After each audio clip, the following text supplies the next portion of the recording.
Obesity is an incredibly common disease in our world today. Almost 40% of adults are overweight.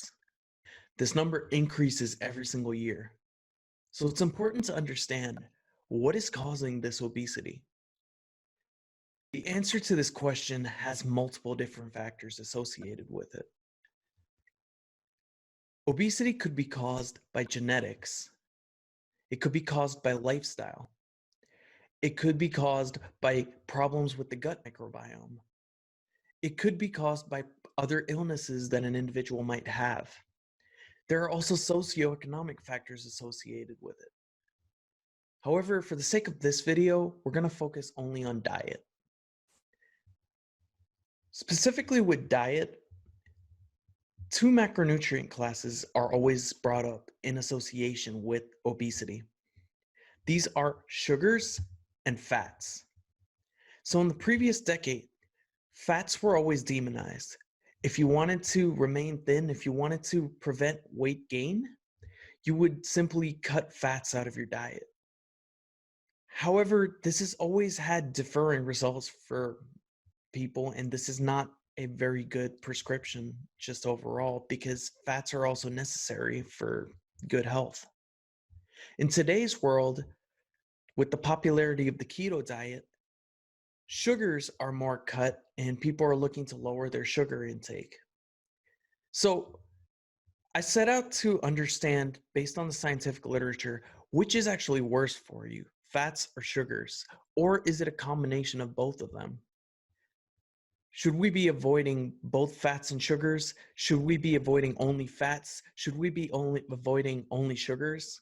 And is there a scientific biochemical rationale behind why we would want to do this? So the first argument I studied is to understand how much the average American consumes in terms of fats and sugars. In a study called The State of the American Diet, released in 2007, it was found that the average American consumes 79 grams total fat per day. This is 122% the daily recommended value. And the fat that's most commonly called unhealthy, the saturated fats, Americans were consuming 26 grams, which was 130% of what's recommended. With sugar, the total carbohydrates that were consumed in a day were 276 grams. This is only 92% of what's suggested.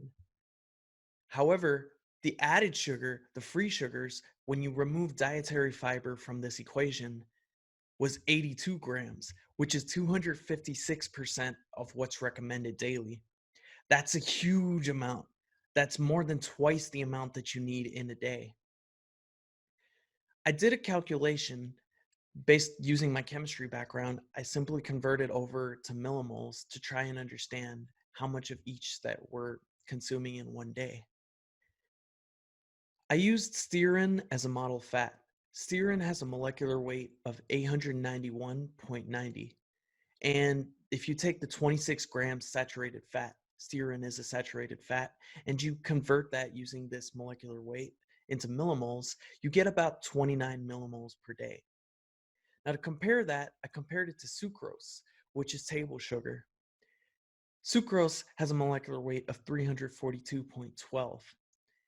If you then take the 82 grams added sugar that Americans are consuming on a daily basis and then convert that over to millimoles, you get 240 millimoles per day. So once you correct for chemical structure, you can see that we're eating 10 times as much sugar, almost 10 times as much sugar as we are consuming fat. So if we're going to argue which one's worse, at least in this context, I think it's fair to say that sugar is more than likely going to be the problem because we are simply consuming more sugar than we are consuming fat. So it's probably going to cause a bigger chunk of the problem. Having understood how much is consumed on a daily basis by most people, I then sought out to find like a biochemical rationale behind why sugar might be worse than fat, or if fat is actually worse than sugar, or if perhaps they're both equally terrible and we should avoid both of them. To look at this, I looked at lipid metabolism as well as sugar metabolism just to see what would happen.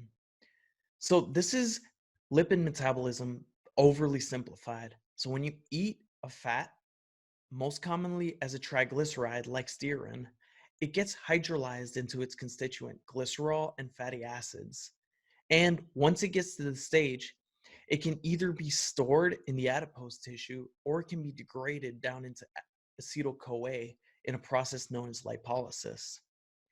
Now, it should be noted that when the peptide hormone insulin in your blood is elevated, acetyl-CoA can actually be recombined into long fatty acids and be stored in the adipose tissue and cause weight gain by that manner. I next explored sugar metabolism. When a sugar is absorbed, it is also hydrolyzed into its constituent saccharides. Sucrose, for example, a disaccharide, is hydrolyzed into glucose and fructose. And through a long series of steps of metabolism, both of these are also converted to acetyl-CoA. Now, glucose, when it increases in a person's blood, this forces their body to release insulin. If it basically signals to the pancreas to release a lot of insulin. And when all of this insulin is released, the acetyl-CoA can then undergo lipogenesis to form fatty acids, which are then incorporated into the adipose tissue. And this is a mechanism by how you might gain weight if you ate a lot of sugar. Insulin appears in both of these metabolic cycles. So it makes sense to think that perhaps insulin is really involved. Insulin is the reason why obesity might occur.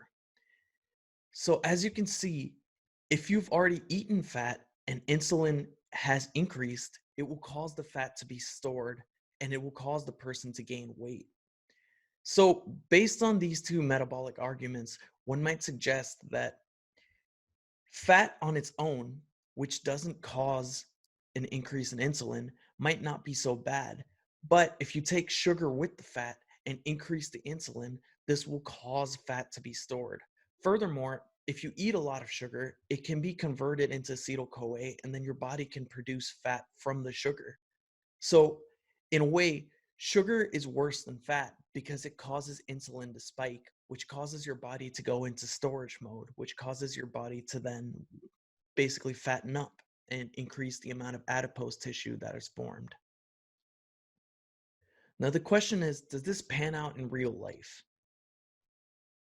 Well, I want to take the example of the Maasai people who they only really eat dairy and meats. So this is a very fat-rich diet.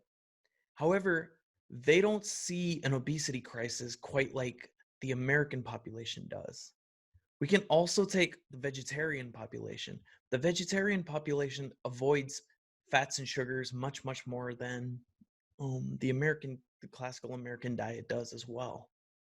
So why is the American diet so much worse than both of these, even though the Maasai diet actually has a whole lot of fat in it? Well, the answer looks like sugar. We're eating a whole lot of sugar. And if you eat fat along with the sugar, it's forcing the fat to be stored as well. So it's kind of a double-edged sword. It's a giant increase of sugar and fat to follow up with it. The combination of sugar and fat is probably worse than either one alone because sugar will cause insulin to spike and that will cause fat to be stored. Now, it should be noted, everything I just said here today, these are all hypotheses. In further videos, I want to explore this subject further and I want to explore what are the mechanisms behind which obesity may occur, because there are individuals who can eat as much fat and sugar as they want and they don't really gain any weight. I wonder if in those individuals, is there a lower insulin level? Is there a lower insulin response than there is in the general average population? If you've followed along this far, thank you for watching. This has been A Scientist Among Us. If you like this content and would you like to follow along even more, subscribe, hit the bell. I'll be back pretty soon and I'll explore this topic even further. I love talking about science. Thank you for being here with me today. I hope you have an absolutely fantastic day.